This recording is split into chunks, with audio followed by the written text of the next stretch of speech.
Väga põnev, mis praegu juhtub. Jällegi rahateemad on maksimaalselt aktuaalsed.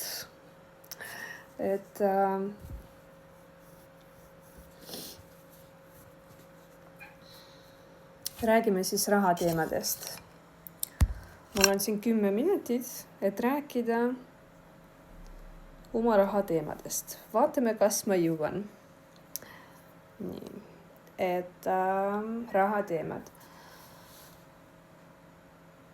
Kuni 10. eluaastani ma elasin emaga ja meil oli vaesus ja isegi äärmuslik vaesus.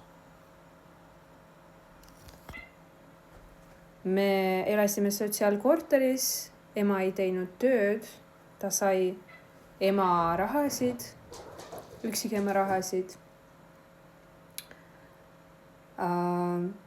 Vahepeal, kui ma olin 3, me isegi elasime keldris tänaval, sõime toitu prügikastidest ja jõime, ma mäletan seda ise selles mõttes, et see ei ole mingi välja mõeldud lugu, et jõime vihmavett ja raha ei olnud kunagi.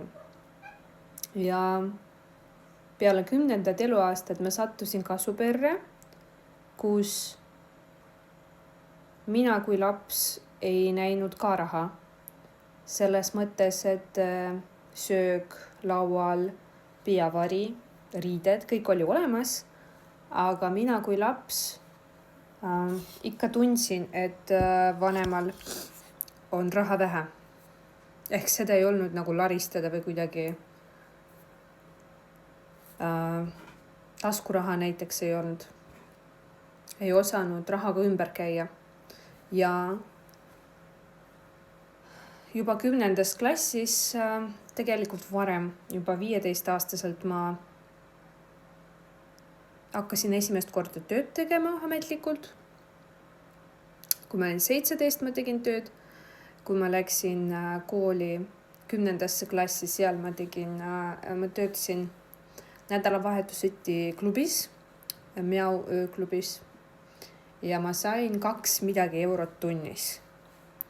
Siis 11. klassis ma sain Hessi tööle, kus ma töötasin ja ma sain 3 eurot tunnis.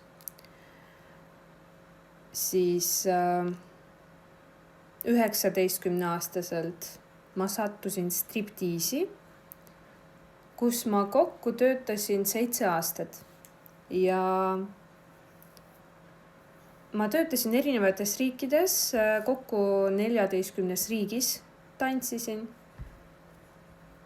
Ja erinevas riigis olid erinevad rahad, aga muidugi ma sain seal rohkem raha kui tavatööl. Ja keskmiselt ma lugesin, see oli umbes 10 eurot tunnis tegelikult. Aga keskmine palk Eestis näiteks oli 100-250 eurot öö eest, sõltuvalt siis aastatest. Kuskil mujal oli teine süsteem ja seal ma sain rohkem raha.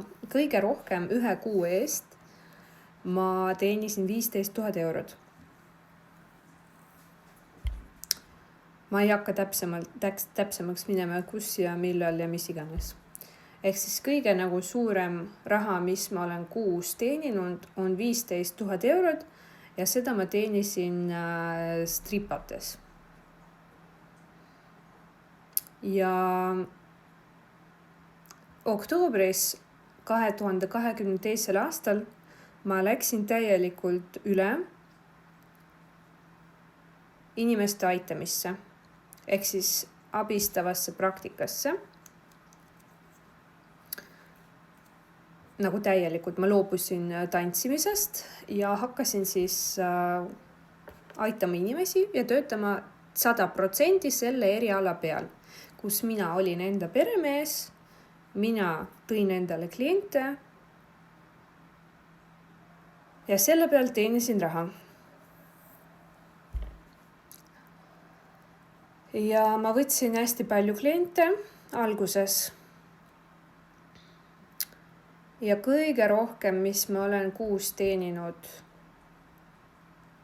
seoses abistavate praktikatega, on 8000 eurot.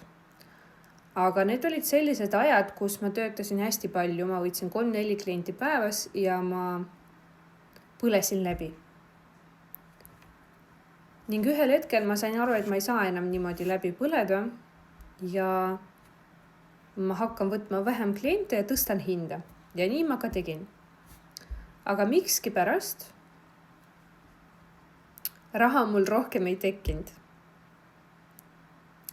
Ja aastast aastasse, nüüdseks ma olen 3, 24, 25, 25, 3,5 aastat, umbes 4 aastat tööd teinud. Ja raha on mul jäänud aina vähemaks iga aastaga tegelikult, kuigi iga aasta ma tõstan hinda. Aga tööd ma teen vähem. Praegu, et kui ma alustasin sellega, mul oli 3-4 klienti päevas. Aga praegu mul on 2-3 klienti nädalas. Ja siukse režiimi peal ma olen töötanud juba ligikaudu aasta aega. Ja nüüd ma isegi mõtlesin nagu täielikult loobuda rahast, et äkki siis see tekib. Aga ühe kuu ma proovisin annetuslikku teha ja mul oli sitaks tööd ja raha rohkem ei tekkinud. Nii et sellest strateegiast ma loobusin. Väga kiiresti ja kõrgelt hinda tõsta ma ei julge, sest ma kardan, et sellise hinna eest inimesed mu juurde lihtsalt ei jõua. Ehk siis minus ei ole seda väärtust, et ma ei tunne seda väärtust, et mina olen väärt sellist raha. Ja jälgin erinevaid inimesi, näiteks Eeva Lepikud ja tal on päris kõrged hinnad oma teenuste eest. Ja hiljuti ta kuulutas välja järjekordse koolituse või töö, mis hinnaks ta pani 8000 eurot. Ja ma täiega tahaks minna sinna, aga mul lihtsalt ei ole seda 8000 eurot. Ja mul on terve rida kulutusi, mida ma pean veel maksma. Näiteks oktoobris ma lendan Taisse ja osalen reality shows. Ja kuna see ei ole TV, siis ma pean ise seda kinni maksma.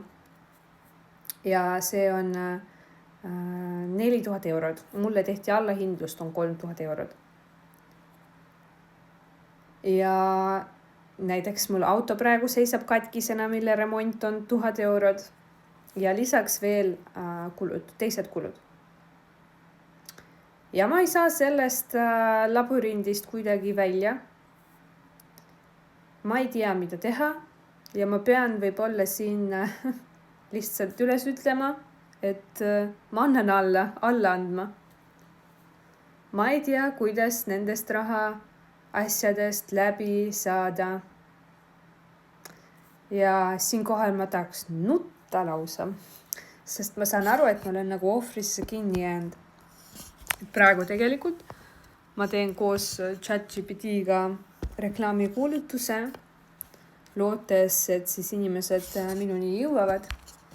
Nad tegelikult jõuavad minuni, aga probleem on ka selles, et ma ei taha tööd teha. Aga see on juba nagu teine jutt, et 10 minutit saab läbi. Ja see ei ole selleks, et te haletseksite mind. Ma lihtsalt jagan avalikult oma mõtteid, sest see on viis, kuidas ma saan olla aus iseendaga, kui ma jagan seda teistega. Aitäh!